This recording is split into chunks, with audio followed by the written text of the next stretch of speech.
Welcome to Sister Nivedita University. Sister Nivedita University, School for Lifelong Learning and Department of Psychology organizes Fireside Chat on Youth Mental Health Wellness, Breaking the Wall. Today we are having eminent psychologists all over from the world. So I will start with ma'am, Smarnika Tripathi ma'am. First, ma'am, please kindly introduce yourself. Thank you so much for inviting me. I am Dr. Tripathi and I am associated with Bellevue Clinic and Manipal Hospital, Kolkata. Thank you, ma'am, for joining. Sir, kindly introduce yourself, sir. Yes. Thank you, Sister Nivedita University, to invite me again. It's an amazing opportunity for me to visit India and to visit Kolkata and to visit Sister Nivedita University every time is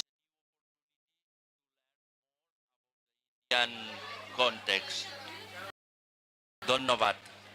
Thank you so much, sir. Welcome. So, first question, it's a conversation. So, ma'am, please can you tell us, as a psychologist in today's world, what does breaking the wall between parents and adolescents truly mean to you? See, what does wall mean to you? It is basically a barrier, something which will refrain you to reach the person, isn't it? So, when we speak about breaking the wall, it has to be something which is coming in between. What comes in between a parent and a child, probably nowadays, is lack of communication. Now, if you ask me, what is the reason we are not communicating? Is basically probably somewhere we are fearful that we will get to hear something which we never expect. And also for the fact that we are not coming down as parents to learn the child's language. I would take a small example from Sir's conversation. At the end of his introduction, he said Dhonnavat. He came to the local version of language to reach out to the people. So when we talk about barriers, it has to be somewhere you will reach the child's mindset, the emotion, not what he is exhibiting, but what he is not showing. And that will break the barriers, of fear, confusion and insecurities for us as parents. So we should only look into that. True, sir. Thank you. Okay, the same question goes to you as Yes. well, sir. So, what does breaking the wall between parents and adolescents truly mean to you? Yes, absolutely. I agree completely with my colleague. Absolutely. And at the same time, I think that it's very important to understand the global framework that we are living in this moment. We are living in a complex world, a volatility, uncertainty, and sometimes a world that improve the anxiety in the human beings. In this context, it's very important to improve the dialogue. I speak with humility because I am still learning about the Indian context, especially the Indian context families. For me, breaking the wall means, yes, to speak um, directly and sometimes don't speak, only listening. That's true. Amazing, sir. So, next question comes to you, ma'am. So, why do you think emotional conversations are still difficult between parents and youth in many Indian households? I would slightly differ here. It's not about the Indian families. Emotional dialogue is a very, very difficult thing. Why? Because as individuals, we sometimes even get confused with what emotion you are going through. If you consider a child and a Important to understand these difficulties about communication between young generation and adult generation.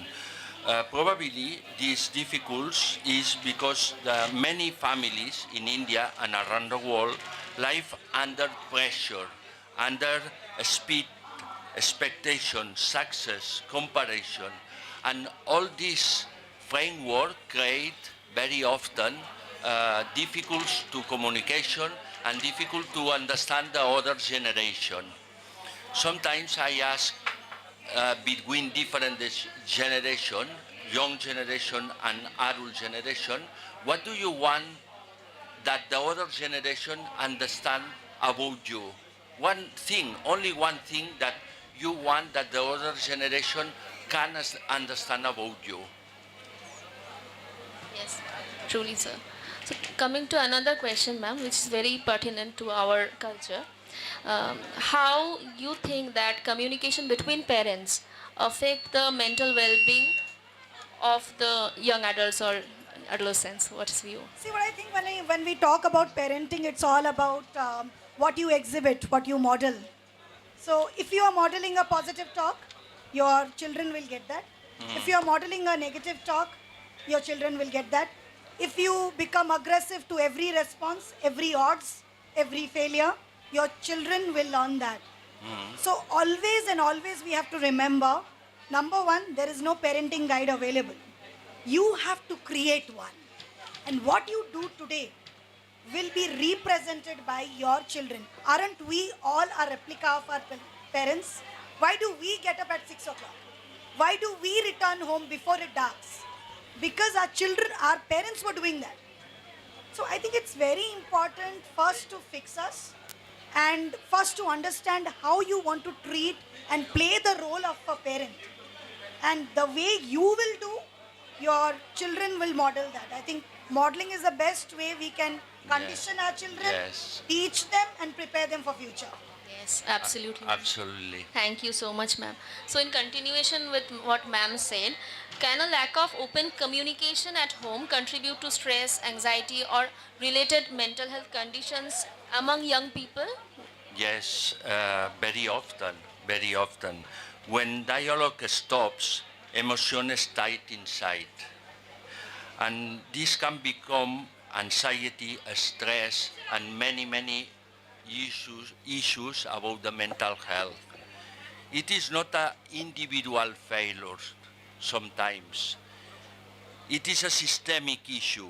In a fast and demanding world, it's not necessary to be and to feel guilty about this situation, because to feel guilty is not a solution. The solution is to understand that it's a systemic issue, and it's very important the advice of my colleague, the body language, the dialogue, to speak with time, to speak, try to understand the point of view of the other generation. Thank you, sir. So, ma'am, in our Indian culture or Indian parenting, we often see that our younger adults or children, even children, are restricted sometimes by the parents or society that don't show emotions, don't say no, okay, always respect others. So, in this way, how parent can help to help to boost their self-esteem in this manner? See, I think I'll take a small example. In our culture, when a child dreams, we sometimes as parents tell them, what are you dreaming? Have you looked at yourself? Have you looked at your score? Have you looked at your background? So, we are probably cutting the wings before a child could think of it. Number one. Number two, when we are projecting our own idea, which is 3 decades old, trust me, when my child comes to me and asks, Mama, can you give me an example? Can you advise me? I say, I'll advise you old story, my son. Please update me first, then I can advise you. So when we are rejecting them, are we not disrespecting them as well? So first, it's very important when you are rejecting or accepting, tell them why are you rejecting. Tell them the consequences. Talk to them about your insecurities, your fear. When you are restricting, don't go out, don't do this. Tell them what's in your mind. As you were asking me about emotional communication. We somehow feel that it's not necessary. Stating just one word, don't do this, don't do that. Off late, what happens, the child becomes absolutely confused.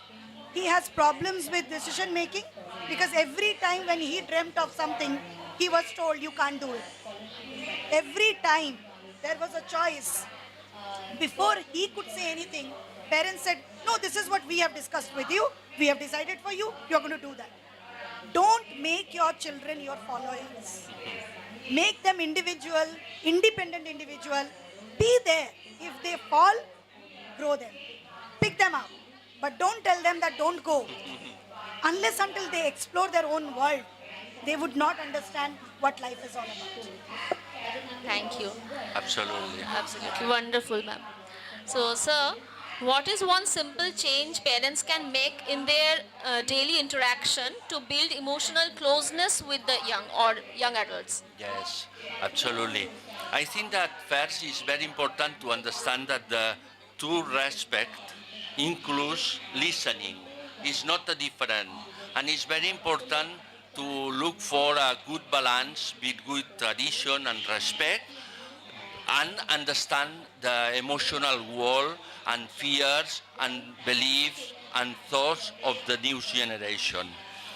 Um, Different things, listening without interrupting. Sometimes we speak very fast and really it's difficult to listen in the other person, no? Just for a few minutes every day. It's not question of quantity. Sometimes it's question of quality. No advice all the time, no correction all the time. Sometimes the more important is the presence, to be calm and to understand the point of view of other person. Thank you so much, sir. Ma'am, in this flow, I just one question comes to my mind. Can you enlighten us that do you feel that it is important to know ourselves, how we are mentally, to understand our mental health and well-being? Everyone has that right, and it is required through any symposium or workshop or like diploma course, certificate course. Do you feel it is necessary? Updating yourself is always necessary. Don't we all update ourselves personally? We were in nursery someday and today we are here with a doctorate degree or with whatever experience we have. So, updating any kind, any time is always advisable. But I think as individuals, we have to understand how many roles we are playing. You are not always a professor, you are not always a mother. You are sometimes a child as well. And think, if you are a child, what you will do. If you are annoyed of something, take a pause. Go one step back. Think, what should be my dialogue? If this would have been not me and somebody else, how I would have spoken. So this self-actualization, introspection, me time will help you understand how I should deliver, how I should say. Because most of the time what I feel, what I've seen is that we don't intend to be bad. We don't intend to hurt anybody. Our intention always is to make somebody, fix somebody. But we always fall into this gap of, oh my God, why did I do it? So I think the preparation phase is very important. Take a pause. Even if you are a parent, you are a child, whoever you are, think how I should react. What would be my best option? Yes. And then act upon it. Thank you so much, ma'am. So in Sister Nivedita University, School for Lifelong Learning, we are actually providing with certificate courses, mental health and well-being, to understand everyone, to know themselves better and to be a more resilient person. So definitely this information is for you all. Coming to you, sir, the last one. If you had to give one message to parents to help them break the wall with their adolescents, what would it be? Yes, I think the question about how is possible to break this wall is in Indian knowledge, yes, not foreign. Swami Vivekananda saw that education is a path to self-discovery. Sister Nivedita showed that the learning must be connected to life and community. Both believe education should unite generation, not divide them. And it's very important, don't lose the roots. Understand the roots, because who lose the values, who lose the future. And it's very important for me to learn every time that I visit Kolkata to learn more about Swami Vivekananda and to learn more about Sister Nivedita, because it's an opportunity for the Spanish teachers and for the Spanish families and for the Spanish students to improve the relationship with the teachings of Swami Vivekananda and Sister Nivedita too. Thank you so much, sir. So for ma'am also, one message for the parent and another message for the young ones also. As parents, I would say, please do not try to fix your kids. Actually, fill in the blanks. Be the person who will come in when they need you. Don't go as a savior. Only become a savior when they ask you for. If you are a confident parent, you have a confident child. Remember that. And for the kids, I think you are smarter than all of them think you are. Prove that. Prove what you want to do. Make your own choices and break the barriers. We are old. Now this is your world. So break the barriers. Go ahead. Thank you so much, ma'am. Thank you so Thank much, you. sir, Thank you. for your time and valuable comments. The conversation was really very fireside conversation chat. Thank you so much and stay with us. Thank you so much. Dhanyavad. Thank you. Thank you so much. Thank you. Amazing. Thank you. Yes, amazing. I agree with you completely. Thank you so much. Yes. Thank you. Thank you.